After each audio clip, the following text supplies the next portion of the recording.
Every great story has a beginning. Where did mine begin? I was born in Quimbaja, Quindío in 1985. I was the second of five siblings, wasn't I?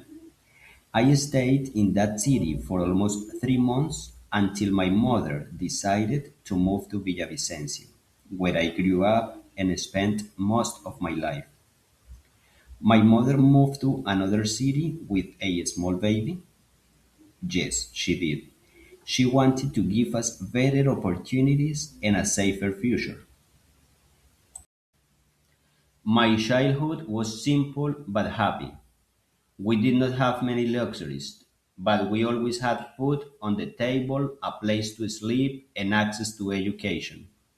My siblings and I shared everything: clothes, school supplies, and even shoes. Even though life was difficult, we laughed a lot. We played in the streets, climbed trees, and rode bicycles. Those moments were unforgettable, weren't they? She worked very hard every day. She woke up early, prepared breakfast, and organized everything before leaving for work. Even when she returned home exhausted, she helped us with homework and listened to our problems. She never abandoned us, did she? I admire her strength because she solved every problem with courage and patience. Do you remember your very first day of school? When I was 5 years old, my mother took me to school for the first time. It was a terrible day for me because I cried a lot. According to my mother, I held her hand very tightly and begged her not to leave me there. Eventually, I adapted. I loved Spanish, but English was very difficult for me. I also made lifelong friends there.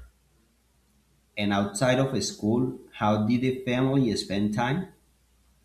On weekends, we sometimes visited parks or rivers near Villavicencio.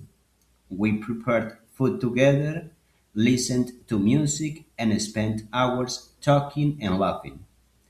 With uncles and aunts visiting, the house was always full of people. Family gatherings were very special, weren't they? When I was 10 years old, my youngest brother was born. My sister and I helped my mother take care of him.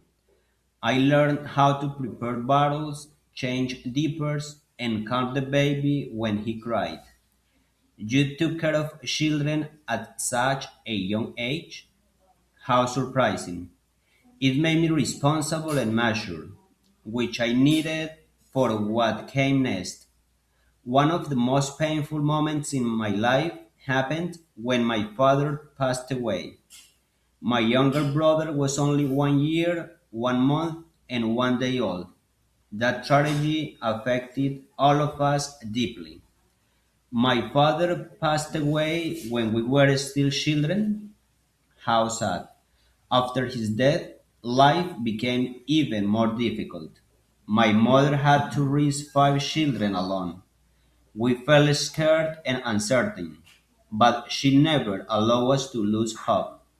As I grew older, I understood her sacrifices.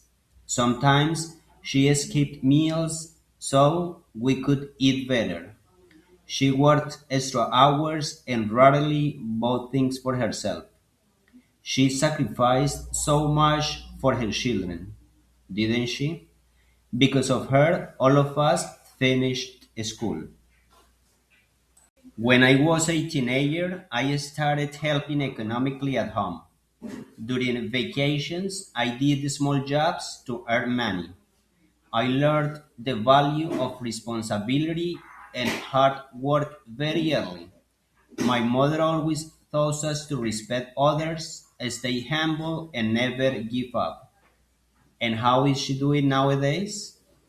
Nowadays, I still feel so proud of my family and especially of my mother. Even now, she continues working because she likes being independent.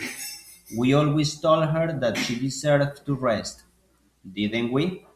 but she believes honest work gives dignity to people. Looking back, my childhood included both happiness and sadness. But even though we faced many difficult situations, my family always stayed united. Those experiences taught me to value family, perseverance, and love above everything else.